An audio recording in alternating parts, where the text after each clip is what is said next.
Egaa akkuma asirratti argitan kana warroonni akka kiyyaa gammadanii dhugaa dubbachuuf qabamuu mucaa kana isin gammachiise dhugaa dubbachuuf baay'ee takkan gammadee jechuudha. Maaliifi namni amantaa namaa xiqqeessu abbaa fi dhakaatti amanii mukatti amanii amantaan kan dhuunfati jedhama. Kanaafuu namni dhugaa dubbachuuf ammas taanan mucattii kana waa'ee amantaa irraa hin beektu seentee garuu mana madaamii keessa teessee waa'ee amantaa borjiti jechuudha. Kanaafuyyuu mucaan kuni yeroo baay'ee waan inni godhu jibbisiisaa wanti dhaloo baqa waan hin hojjetu difiniin waan baay'ee tokko nama jibbisiisu. Nama kana odoo lubbuudhaan iyyuu darbee waa takka isheetu iyyuu nama mararuu jechuudha. Nama akkanaa wajjin nama jedhamuun baay'ee ulfaataadha. Nama qaanessarree nama salphisarree jechuudha. Kanaafuyyuu warreen sagalee ta'aa fi jettanii dhugaa dubbachuuf odoo na fuulduratti illim jedhee ani waaqayyoon jaalala nama barsiisa. Garuu immoo inni wasaaka akka ta'e qoshaashaa akkana wajjin nama jedhamuun baay'ee ulfaataadha. Kanaafuyyuu dhugaa dubbachuuf ammallee taanan achi keessa isaan baasanii amantaa namaa hin xiqqeessu. Wanti afaan isaa keessaa ba'u baqa wanti tokko osoo hin beekin itti seenee achi seenee akka tisiisaa bakka hundatti xilliq jedhee amantaa namaa xiqqeessaa jechuudha. Amma nani gubadhee amma nani boqonnas lapheen kiyya na bayyana ta'e rabbiin harka keessaniif warroota mucaa kana qabdan qabsiistan ammarree rabbiin lapheen keessanaa qabbanaa harka keessaniif fayyaa kennuuf dhugaa dubbachuuf jechuudha. Kanaafiyyuu namni takka koomentii kee asirratti si argitaan dhugaa dubbachaa amma nani gubadhee kubbaa garaa kiyyaatan baafadhee jechuudha.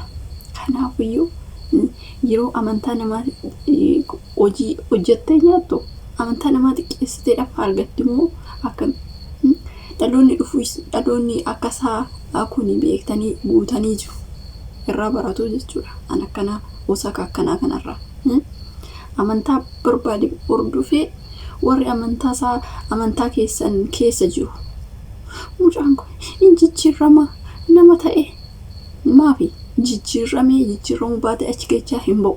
Hidhaa keessa miila darbee Itoophiyaattillee yeroo lama kan hidhame waan osaka malee hin hojjetu waan nama salphisu waan salphoo malee hin hojjetu jechuudha.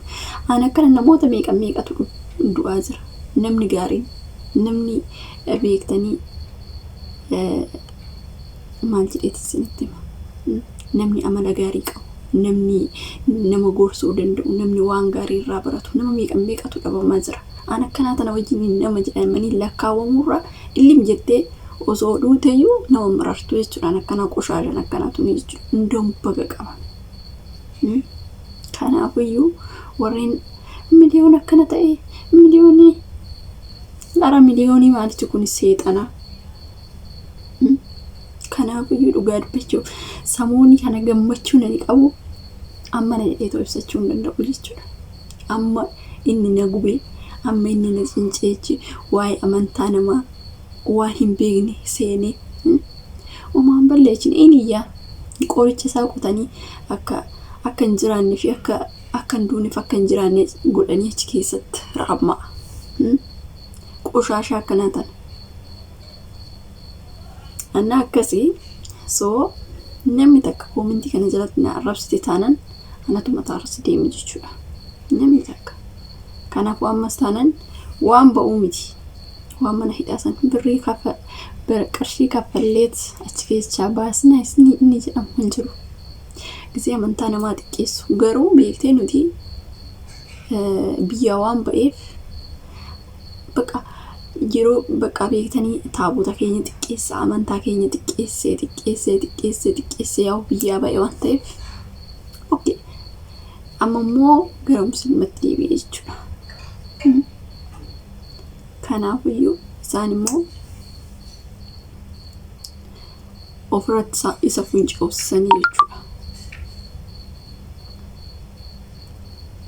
kanaafi namni amantaa namaa tuqe amma intala takkatu jira ishiinis itti dabalamte akka miliyoon kana waan hin beekne godoo madaamii shinti beetii madaamii dhiqi shaqqaladhu of jijjiiruudhaaf yaali waa'ee amantaa maaltu si seensise ati waan barbaaddetti amani malee asirratti si fidee amantaan akkana wanta ati beektu takka illee hin jiru jechuudha waa'ee amantaa osoo beekteyyuu nama si qiriyaatee gorsi nama uummata kanaan walitti qabee gorsa kanatu amantaa kanatu sirriidha jettee wanta osoo hin beekin osoo ofii keetii barattee too eenyu jedhin nama barsiisuudhaaf fiigin dura ofii keetii baradhu fixi.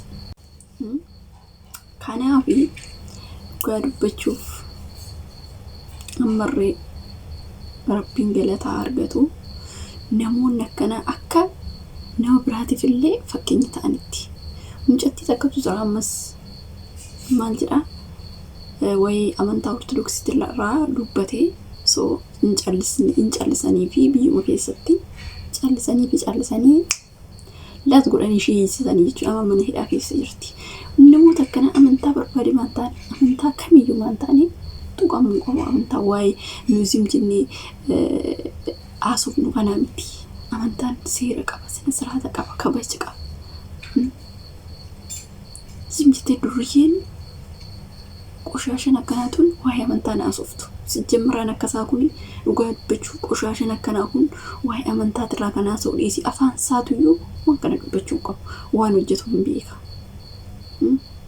namni ookin biqaa beektanii በጣም dhugaa dubbachuuf waan inni hojjetu oduma beektan mucaan kun yoo mana hidhaa san keessatti ba'uu baate achuma keechiyyuu taa'e nama qurca'u jechuudha dhugaa dubbachuuf hojii inni hojjetu namni argitan hojii inni hojjetu hojii seexanaa malee hojii namni dalagu hin dalagu jechuudha gosaa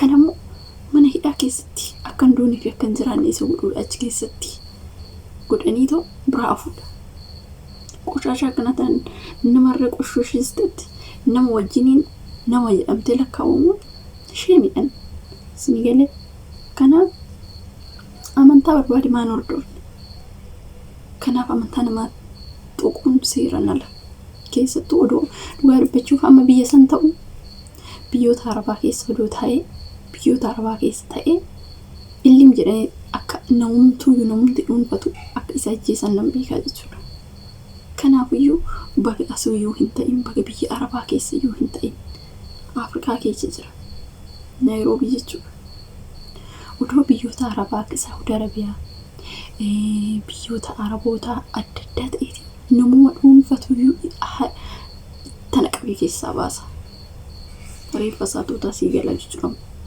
sii galee bagumaayyuu biyya arabaa keessa hin ta'in lubbuudhaan jiraachuu waan guddaa sii galee wareen sagalee taataniif mucaa tokkicha nama torbaa miti nama dhibbataanii amantaa ofiit irratti qoosanii jiru sii galee nama torba dhiisatoo nama dhibbaayyuu ta'anii osoo dhaqanii waa'ee amantaati waan ta'e amantaan immoo qoosaa waan hin taaneef hin xiqqeessanii hundoomin dhiisanii yuusan sii galee inni akkasii waa'ee amantaa namaa gadi baatanii ortodoksiin akkana musliimni akkana beentin akkana waaqeffataan akkana wanta irraa beektu takka illee hin jiru amantuma keessa jirtu san jabeeffadhu si galee amantuma keessa jirtu san jabeeffadhu malee waa'ee amantaa keessa seentee hin boorcin waan irraa beektu takka hin qabdu jechuudha anama fakkeenyaaf ortodoksiidha waa'ee beenta tanaas hawoo jedhe waa'ee isaa irraan beeku waa'ee musliimanaas hawoon jedhe waa'ee isaa irraan beeku amantaa san gadi fageenyaan hin beeku kanaaf wanti afaan kiyyaan lablab na godhu maaltu jira yoo barbaadde dhaqoo bakka itti inaafte san dhaqu si galee kanaaf waa'ee akkana jedhanii haasa'uun hin barbaachisu lallabsiin hin jenne sina jenne keessattuu dubartoonni adabadhaa ta'a inni akkasii dhugaa dubbachuuf in argitu ammas immoo torbuma kana yeroo muraasa keessatti intalli tokko beerutuma joordaan keessa jirti jedhanii ishis torbee tokkoon booda biqu. Akkasii waan hundaafiyyuu waa'ee amantaa namoonni achi fassettanii waa'ee mucaa kanaas keessattuyyuu haasoftan dabadhaa ta'a. Mucaa akkanaa kanaaf nama sagalee ta'uuf miti. Kun amantaa kamiiyyuu bakka hin bu'u, nama biratti illee hin qabu. Akkasii turtii gaarii qabaadhaa. Nagaan tura.